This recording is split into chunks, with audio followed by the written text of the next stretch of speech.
What's going on, ladies and gents? It's Heath Legend here, back for the first time in a very, very long time. Firstly, where have I been? Life's just gotten in the way, really. I'm pretty sure you can put 2 and 2 together, make 4, make 5, whichever. But yeah, with lockdowns and whatnot, life's just really, really gotten in the way. But one of the things that's taken up my free time when I've had free time is a video game called DBD, Dead by Daylight. And I pretty much only started it roughly about a month or so ago. But I've been absolutely hooked, and through playing it, I've learned quite a lot. And I thought that, there might be quite a few people that have started it, or with the Resident Evil chapter coming up in the next month or so, there'll be a lot of new players coming to Dead by Daylight. And I would imagine that some of them want to play killer, especially if the killer is Nemesis, which is my personal pick, my personal favourite.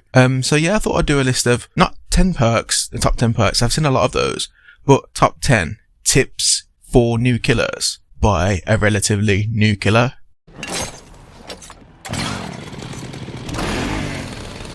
So for all aspiring killer mains out there, the first tip as a beginner in DBD that I would say to anyone looking to play killer, either as a main or alongside survivor, is to buy Leatherface, buy the Bubba DLC. Now, I'm not an advocate for basement Bubba or face camping, especially because I absolutely suck with Bubba. I can't use him whatsoever. I'm much better with Trapper, Michael. I can't use Bubba at all. I can't get my head around his power. But he is an easy killer to learn if you put the time into him. I just don't find him very fun.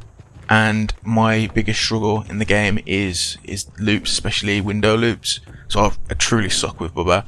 But the reason for Bubba is because if you can spend time getting to learn him, he has insta-downs. His power is pretty much one of the most powerful powers in the game if you can pull it off. Insta-downs are absolutely perfect if you can use them. He is an easy to learn killer, according to the game at least. But his perks are really, really good, especially Barbecue and Chili.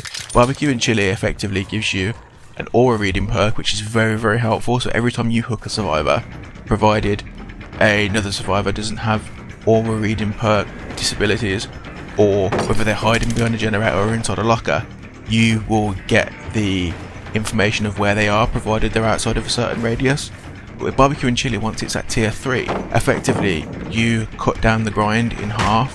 So the first bit of advice I would give, whatever you do, purchase Bubba.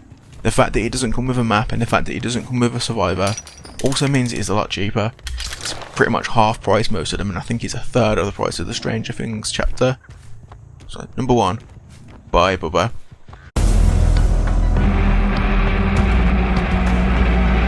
Number 2, pick your main. Pick your initial farmer. Your main is going to be your BP farmer, your blood points farmer. Now I have 2 blood points farmers simply because I learnt one killer, became relatively good with them, and then I learned a killer on the hard scale of things.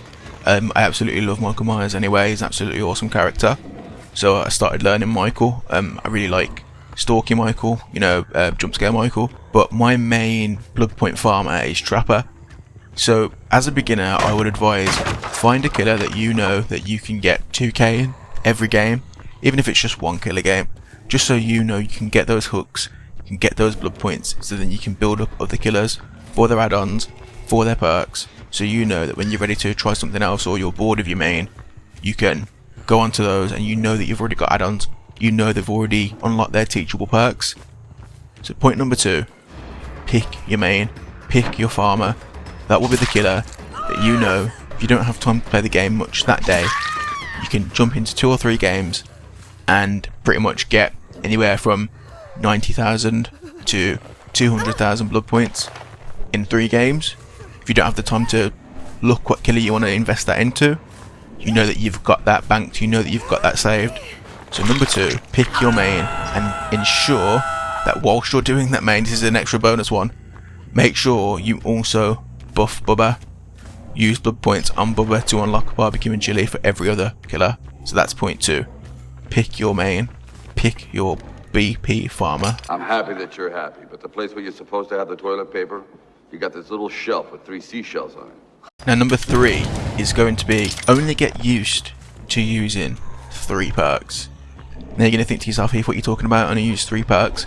I've got 4 perks there. Okay, so when I first started, you obviously have the perks that every killer can use before you unlock your teachables. And one of my main perks is Bitter Murmur, because Ots uses it a lot and it is very helpful, especially in terms of learning maps. Just because you know that there's a killer over there, I mean, you know that there's a survivor over there, and you know that you've got to go over there because that's where they're going to. Helps you learn the map, it helps you, you know, familiarise yourself with it. But if you're used to using the same 4 perks every match, it means that you don't have any flexibility when it comes to the game. So for instance, if you notice that you're playing a team of Swifts, survive with friends, and they're all using flashlights, but every single round you use Undying, Hex, Ruin, use Barbecue and Chili, and use Bitter Murmur, you can't then slap on Lightborn without having to struggle without the other 3 perks. If you're used to using 4 perks every match, you can't adapt to the game, and adapting to the game is how you'll become good at it. If you're grinding, of course, always have Barbecue and Chili because it's so useful. But I haven't really heard anyone talk about this, but get used to 3 perks and 3 perks alone. Adaptability is key in this game. If you see that a team are using flashlights, especially because they really annoy me, adaptability is key in this game, especially as the killer, because you can see what survivors you're facing and what items they're taking into battle, what items they're going to be using for the majority of the game. If you're used to using 4 perks constantly, the lack of adaptability means that you're already hamstringing yourself. So only get used to using 3 perks, even if those perks are literally just Barbecue and Chili, Hex Undying, and Hex Ruin, and then you can slap on another perk. So Pop, Surge, what else we got? Bamboozle, Bitter Murmur if you like using that, which I like using it. No-Ed if you like No-Ed, whichever really. But only get used to using 3 perks. It will help you a lot, especially as a beginner killer, which I was very recently.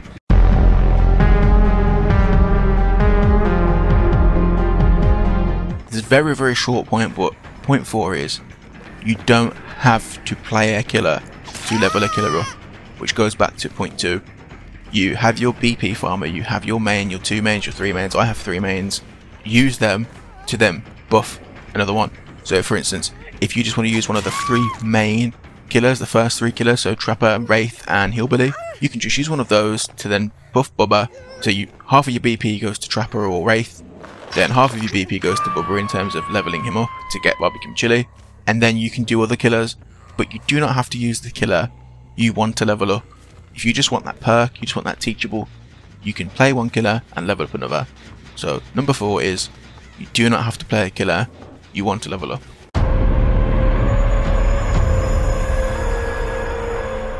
Number 5 is another short and simple one. Crossplay is enabled by default, so irrelevant of what platform you're on, you will be thrown into a match potentially with people on different platforms. So I play it on PlayStation. I wish I could play on PC, but I don't have the space right now. I play on PlayStation, PS4 and PS5. That means I can play with people that are on PC, that are on Xbox and that are on Nintendo. This comes with different strengths and weaknesses in terms of the game. So for instance, from research I've done, console players or controller players, if they're on PC, can be better at looping. However, PC players are much better at 360 and you. So a survivor can literally spin around and totally lose the killer if they blend in, and you know, a slice of luck, a lot of skill, slice of luck, and then they can be away due to 360 and you really easily due to mouse DPI. But it comes with its own frustrations. If you feel that your player coming across a lot of PC players who are 360 and you and 180 and you, turn crossplay off and play with the people that are on your same platform, because then at least you know that you have mitigated the frustration of having different inputs. And then once you find that you're a bit more comfortable, you've lost a bit of the frustration, then turn crossplay on because you'll get games a lot quicker. So point 5 is crossplay is enabled by default. You're able to turn it off and do so if you find that you're struggling a little bit. I never broke the law. I am the law. Very simple one. Number 6 is going to be quite controversial, and I guess I would understand why it's controversial simply because I don't play Survivor. I don't have any inclination to play Survivor. Most of the games that we play as gamers, you know that word gamers, but most of the games that we play, we tend to play as the protagonist, therefore we tend to play as the survivor. In a game like DBD, playing killer is, you know, it's cathartic in certain ways, simply because I'm not the one being chased or shot at or attacked like we do in most games. But point 6 is literally, as a killer, don't feel obliged to follow the survivor rulebook, that made up survivor rulebook, because 1, it will hinder your learning as a killer, and 2, it will hinder your fun as well. You know, the devs at BHVR have said that tunneling, camping, stuff like that, it's not toxic, irrelevant of whether you believe in the survivor saying it's toxic. You've got to remember, a lot of the time people don't want to lose. This is an asymmetrical game where your role as a killer is to kill what enemy is necessary, as long as you're not an absolute prick about it. You know, if you're going to be a prick about it, then yeah, you're being toxic. But toxic is a word that's lost its meaning in many ways. And you can just know that by regular conversation with people online and in real life. Toxic used to be reserved for the top tier assholery, but now it's literally, oh, you slugged me for 5 seconds, slugging being leaving someone on the floor for a second. You've slugged me for 5 seconds, you're toxic, or you've camped the hook because my friends, my teammates, my survivor teammates are literally 2 seconds away trying to unhook me. That's legitimate. Why would you run away to the other end of the map so that you can get an unhook if they're literally right there? So whatever number this is, number 6, don't follow the survivor rulebook as long as you're not being an absolute asshole, because it will hinder your fun and it will hinder your learning. At the end of the day, they'll get salty, you'll get salty, but you'll still get teabagged. You'll still get gem rushed, you'll still get flashlight clicks. Irrelevant how well you play, you're either going to be a baby killer or you'll be a sweaty tryhard. You can never win. You can never ever win. And once the next game comes along, you'll forget about it, they'll forget about it, you're not going to remember them in a year's time. So, stop caring.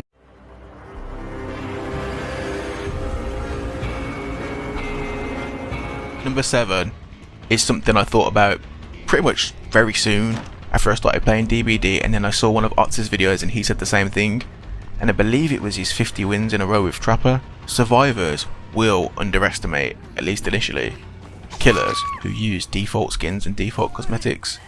It's very, very simple.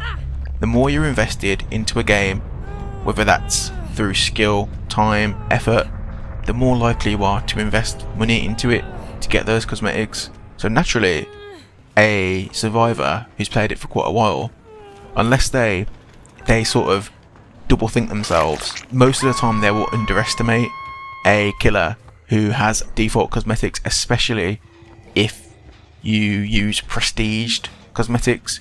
Prestige cosmetics shows that you played the game for quite a while. So point 7 is, if you have to get the psychological edge on a survivor, just use the default cosmetics. Some of the best killers in the game, Otz as the prime example, he's probably the most well-known DBD killer player. He uses the default cosmetics a lot of the time because it gets you that mental edge, even if just for a split second. So number 7 is, sometimes it's best to use default cosmetics.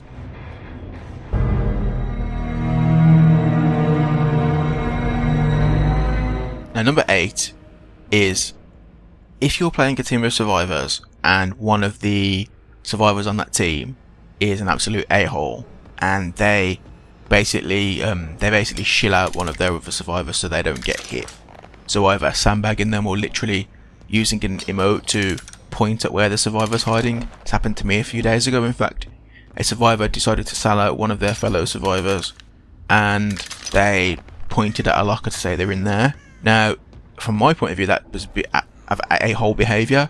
Maybe they had some sort of strategy, you know, between them, and they were looking to get off a perk, you know, like borrow time or something like that. But I took it as you're literally selling out one survivor to save yourself. So I obviously took the survivor out of the locker. Pretty much I hooked them, but I also led their other teammates who come and unhook them after. But I basically moored the other survivor who sold them out, simply because I thought it was a really, really prickish move to do that. You basically ruined the game. You've effectively ruined the game, and after that point the game was dead. So me and the survivors basically farmed the whole game. They put down every pallet, I downed them, they healed, they let me kill 2 of them, but the one that got sold out, I basically gave them the hatch. And I very rarely give hatch, but if you come across total asshole survivors, sometimes the 4K is not that important.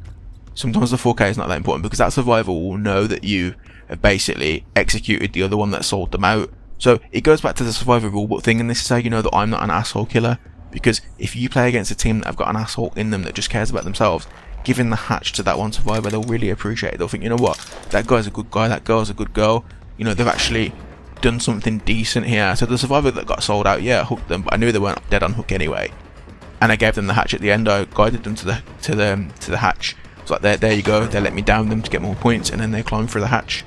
So number 8 is, if you want to and you feel inclined and you feel like you want to do a good deed, 4K isn't important, give the hatch to a survivor that's been screwed over by their team. Honestly, it goes a long way. This game doesn't need to be any more toxic than it already is, so be a good sport. Swish, swish, bish. Another one in the basket.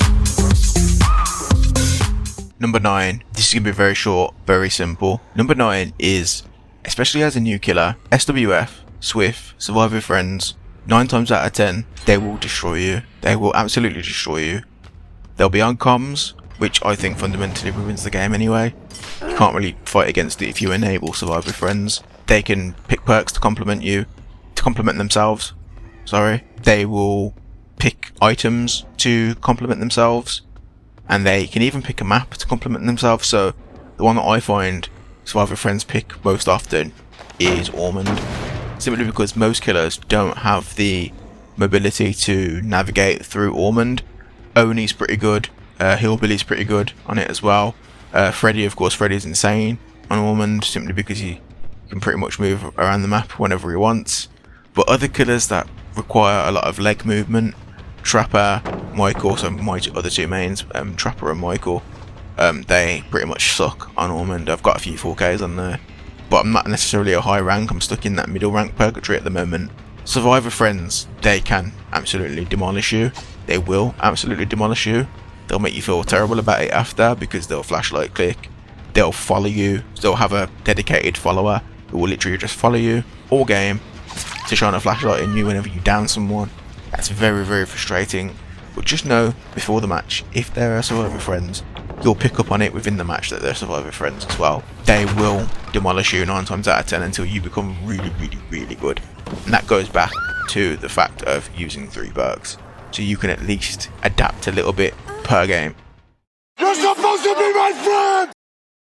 Speaking of SWF survivor friends, it's how to potentially spot a SWF group within the lobby. Now, it's not foolproof, but obviously as you play, you'll start familiarising yourself with basically pattern recognition. I think human life is involved in pattern recognition. In life, if you can recognise patterns, you can avoid certain things, you can mitigate certain things, you can also make things go in your favour as well. But as I said, it's not foolproof, but if survivors within the lobby are already there when you enter the lobby, and for instance they have the same character, which usually tends to be Meg, Claudette or Nia, they have the same skins, same character skins, similar names as well, so Mr. Man number 1, Mr. Man number 2, or Noob Killer 1, Noob Killer 2, you know, pick your name, it doesn't really matter. Or the funny one is, I say funny, but the technical one is, one of each item, they all hold one of each item. So for instance, one has a medkit, one has a toolbox, one has a torch, and one has a map. Those sort of factors, so skins, items, character, names, they can all tell you that you're more likely to be playing a team of anywhere from 2 to 4 SWFs, which gives you the opportunity to, if you're not in the mood for it, pull out of the lobby. Sometimes you're not in the mood to play SWFs, and if you know that you can recognise that they're a SWF group, you can just pull out of the lobby, or you can change your perks to adapt to it, or you can just use a meme build and think, you know what, yeah, I'm just going to farm points on this, or I'm just going to have a good time, or use some new perks in practice, different perks, different builds, you know. But it can be very disheartening. However, playing killer is all about resource management. You know, your add-ons, your time, your energy, your stress levels. DBD is very tiring to play, at least for me, especially as killer, because you know it's just you. Only you are on your team. You have to be your own biggest fan. But it's all about resource management. It can take a lot of effort and resilience to go against SWFs, especially, you know, if they're set out to gen rush, troll you, just be toxic, or even as a sweat squad that literally will run gens in 2.5 minutes and then the game's done. You know, if you think you're against a SWF group, just know you have the choice to pull out of the lobby. Don't feel bad, no one will remember you, they don't even know who you are. It's very stressful going up against SWF, especially as a new killer, which I've found out over the past few months. Know when to recognise a SWF. It will come with time, Watch other YouTubers, watch the big YouTubers. You will learn it, but know when you're coming up against a SWF to manage your frustration.